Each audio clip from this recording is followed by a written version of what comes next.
It sounds like somebody's still got Georgia on his mind.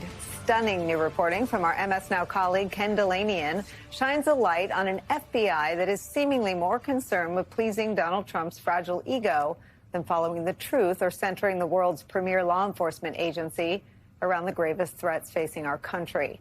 Because the objective and verifiable truth is that Donald Trump lost the state of Georgia in the 2020 presidential election.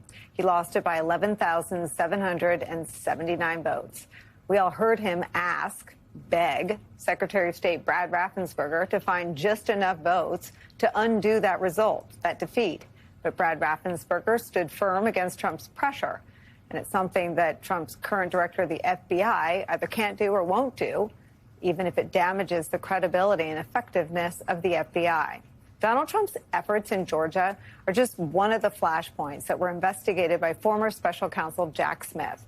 Smith would go on to indict Donald Trump for what was shorthanded the election case, but included allegations that Donald Trump and his co-conspirators knowingly spread lies about election fraud as part of and in furtherance of a criminal conspiracy to remain in power. It matters today as much as it did then because those very same lies undergird actions being taken today and, frankly, most days by the federal government. That's what Ken's reporting today highlights. It also matters today because we have our first chance to speak to former special counsel Jack Smith about the cases he was prepared to bring against Donald Trump, cases he believed he could prove beyond a reasonable doubt.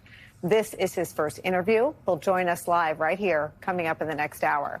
Jack Smith's investigations into Trump represent the last rigorous forensic examinations of Trump's attempt to criminally overturn the 2020 election outcome. But unfortunately, that does not mean that Trump isn't still directing activities that in a healthier democracy might warrant scrutiny and accountability today. And it doesn't mean those activities will never be scrutinized. But it does mean that for now, all that we have is Ken Dilanian's intrepid reporting.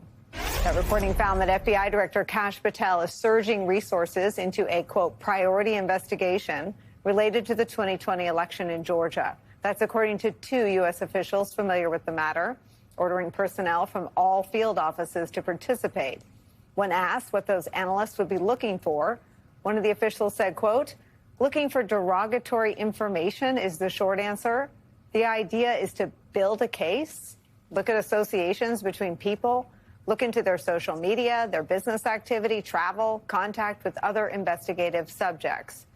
As Ken writes, quote, it's an extraordinary effort by the nation's most prominent law enforcement agency to find evidence supporting Donald Trump's darkest election fraud conspiracy theories.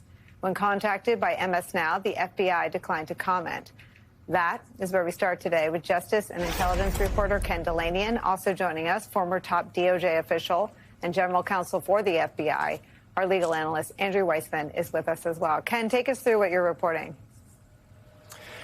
Well, Nicole, it's important to stress, and thank you, by the way, for having me to talk about this. It's important to stress that these documents that I've obtained and the sources I talked to, it's a partial window onto this investigation, a lot of which we don't understand. But because these documents speak to a surge of resources from the FBI's analytical division, which is separate from the special agents who are the principal investigators in criminal cases. But they play an important role. They sift through documents. They do analysis behind the scenes. They look at data. And in this case, they've been tasked with doing records checks. So essentially, Kash Patel is ordering analysts from every field office in America, proportional to how large they are. That's how many analysts they're supposed to contribute to this. And he's authorizing them to work overtime, including on weekends and holidays. And he wants this done in the next couple of weeks. He wants each one of them to make 708 so-called records checks. And when I asked one of my sources what this could entail, as you mentioned, he said this is them looking for derogatory information, trying to make connections between subjects of investigation. They may be looking at social media. They may be looking at phone records, all kinds of data in support of the special agents who are leading this investigation. Remember, we learned about this investigation when the FBI swooped into Fulton County County in January and conducted a court-ordered search, a raid really, of Fulton County election facilities and seized 600 boxes of ballots and other election-related material. And then when we finally saw the affidavit that supported that search warrant, that convinced the federal magistrate to grant that search warrant, we saw that it was based largely on debunked allegations, things that had already been investigated by Georgia Republicans and then did not add up to meaningful fraud that changed the result in Georgia in 2020. And yet here you have the FBI in this massive diversion of resources. And here, one reason the American public should care about this, even if they're not so concerned about the FBI hunting for baseless allegations of fraud, is that every hour that every FBI analyst spends on this is an hour they're not spending analyzing, for example, terrorism cases or, drug cartels or white-collar fraud or all the other things we hope and expect that the FBI is going to investigate that state and local police generally don't investigate. And so it's a huge diversion of resources in the service of essentially a Donald Trump passion project, an obsession, whatever you want to call it, that we have not seen any evidence to suggest that there's any basis here for a criminal investigation, Nicole. Just correct me if I have these dots not aligned properly, but what is public facing on this story is that the FBI seized ballots in Fulton County, and Tulsi Gabbard was there in her official capacity as the director of national intelligence, and she got on the phone with Donald Trump as part of that. And now intelligence agents from the FBI will do 708 records checks a day. Is that of those ballots? I mean, what is the connection between these 708 records checks looking for, quote, derogatory information and the seizure of all of the ballots? So that's not 100% clear, but what my sources tell me is based on their understanding of this investigation and how other investigations work. The analysts are doing record checks in support of the agent's investigation. And so it could be a lot of different things. They generally look for, again, connections between subjects of investigations. They may be hunting through social media and phone records and other kinds of data that the FBI has obtained through subpoenas as part of this investigation. It's research. It's kind of back office stuff. The agents are going out and interviewing witnesses, and they're serving subpoenas, and they're gathering up the investigative material. The analysts are trying to make connections in support of the investigation. And we don't know, again, to what end. What is the theory of this case? We don't understand it because all we have seen is the affidavit that, again, detailed essentially the same sorts of conspiracy theories that have long been debunked. And the New York Times did a graphic analysis of this where they went paragraph by paragraph through that affidavit and highlighted the things that had already been investigated by Georgia Republicans and ruled out as meaningful fraud. And so, again, big questions here. But one thing we do know is that this is a very unusual allocation of resources. It's not often that the FBI approves this kind of overtime for its analysts. They even had to lift the annual pay caps in some cases. I have another document showing that to allow these analysts to be paid for all this overtime. So it's really remarkable, Nicole.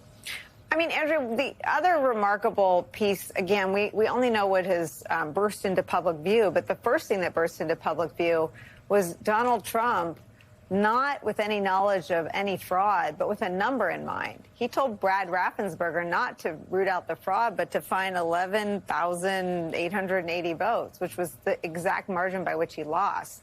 So even Donald Trump didn't have evidence that there were 11,880 fraudulent votes. He just knew what he needed to make up to flip a defeat into a win.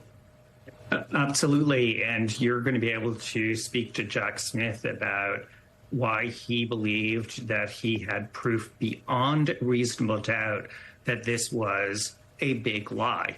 I should note that not only do we have all of the evidence from his indictment, all the evidence from the report, but let's add in that all of the claims of election fraud have been rejected by the courts, and Donald Trump has said publicly that he has irrefutable proof of fraud. He actually said he was going to have a press conference and reveal that.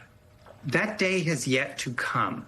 I find it remarkable that we have the FBI director as Ken so aptly put it, wasting resources that could go to actually protecting this country from crime as serious as terrorism, murder, all sorts of really terrible things on something that the president has said he has actual proof already of, but has not revealed it. I mean, it is remarkable that to use your phrase, Nicole, that, you know, here we are on Earth 1, trying to get people on Earth 2 to understand there is no evidence here. And it's not just that the FBI could be doing something more serious, it's that by continuing this big lie, we are undermining faith in democracy. The latest polling is about 2/3 of Republicans believe that there was material fraud in the 2020 election, and that is based on zero proof of having been adduced of that.